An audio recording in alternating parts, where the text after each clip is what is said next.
Howdy, I'm Mary Jo. I'm tall in the saddle. And I'm Dr. Fondle. I'm short in the inseam. I want to get into medicine.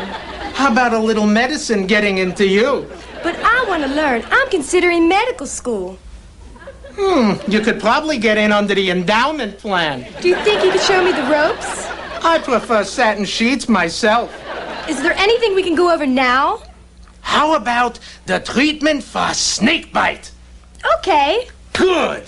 Now, the first thing you must do is locate the bitten area and suck out the poison. Now, suppose I was bitten right on my... What would happen? You would die. Brooklyn, I want you to think of me as a building in New York City. Good. I'll have you torn down next week. Welcome back.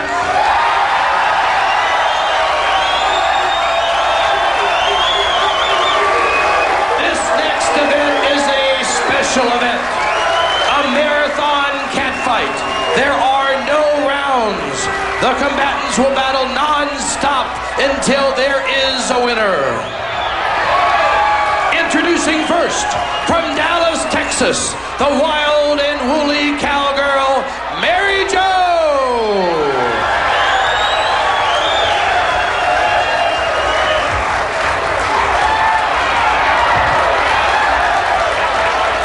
And her opponent from New York City, the earthy construction worker, Brooklyn.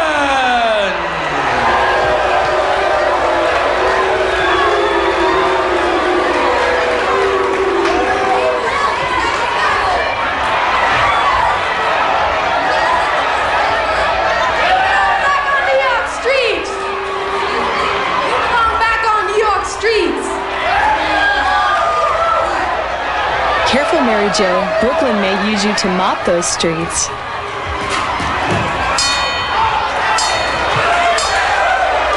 And they're ready to rumble. East meets West, and they don't like each other.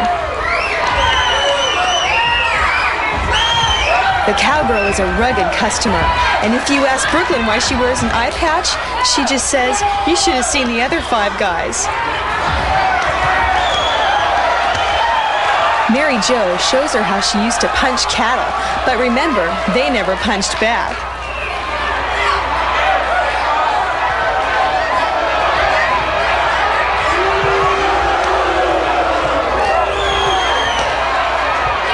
Brooklyn windmilling that arm like the Coney Island Ferris wheel. And she takes over on the cowgirl, holding and hitting. Referee Nutsy Fagan issuing a warning. In this catfight, as long as the gloves are on, boxing rules must be observed. But once they come off, anything goes. Brooklyn mauling her foe. Going out of her way to deliver those low blows.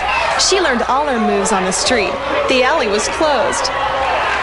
The ref takes a point away from her, and she responds by giving him a few lumps.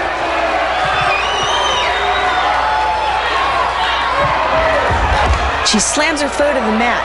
In this catfight, she's ready to make the fur fly.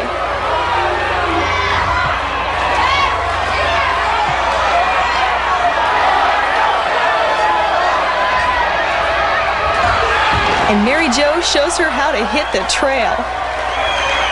It was only a matter of time before this one erupted, and these two could make Mount St. Helens seem calm.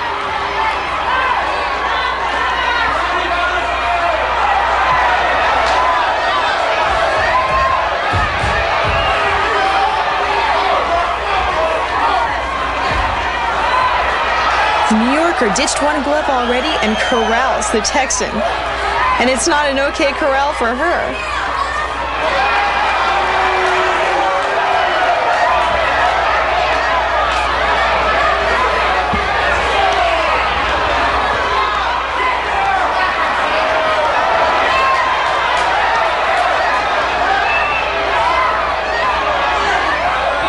And they both go over the ropes.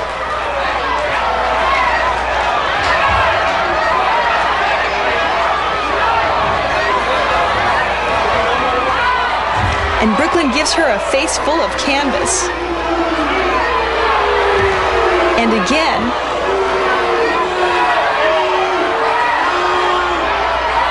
The construction worker makes her own rules and then breaks them.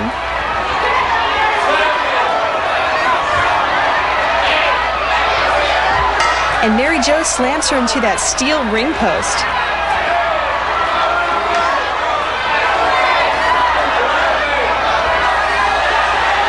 The cowgirl can tussle with anyone. She went to J.R. Ewing's finishing school.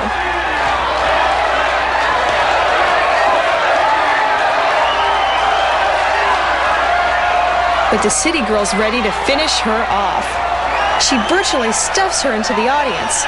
And for the Texan, that's not the right stuff.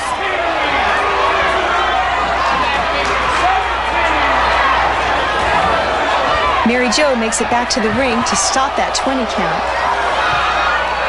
But the construction girl says don't count on it.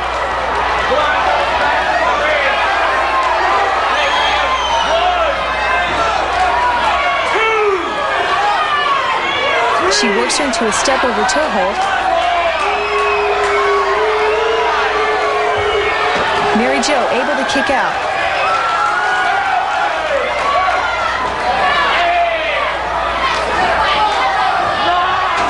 And she gives the audience a souvenir.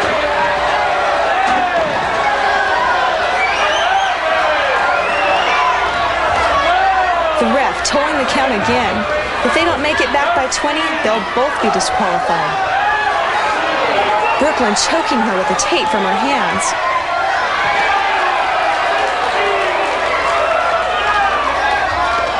These brawlers have spent more time on the floor than wall-to-wall carpet. 17! The New Yorker rushes in to break the count, but the cowgirl is right on her tail like a hot branding iron.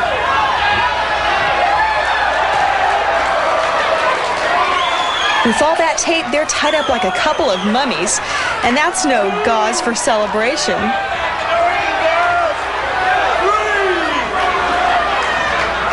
Neither fighter is able to keep this match under wraps. The audience has seen enough action to file for combat pay.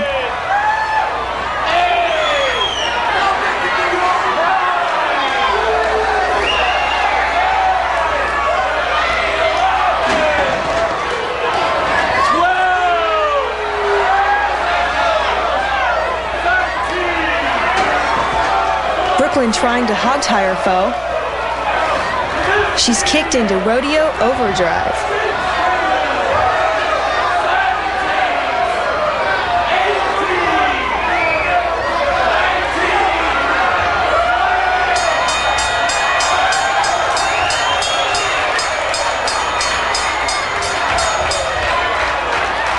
Security, please, security. How about it? We need some security to help break these people up right here.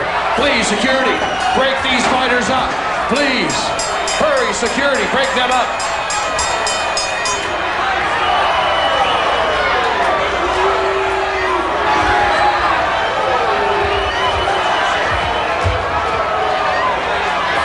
The referee has disqualified both girls for refusing to get back into the ring. This is a double disqualification match. We'll be right back with more female fighting action. Don't go away. Let's go back and try and catch some of this wild action.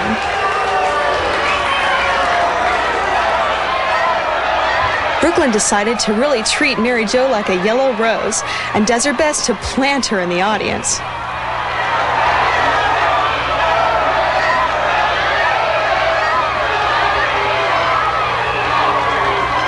And for the only knockout of the match, the two brawlers battle outside the ring and deck our cameraman. Old Sure Shot really took a shot.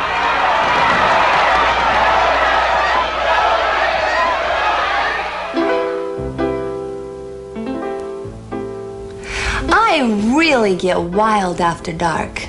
That's when I'm turned on most. Mornings depress me, especially waking up in an empty bed. It means I have to face the day alone. and untie myself again. Mary Jo, if I told you I wanted to play home on the range with you, what would I get? A discouraging word.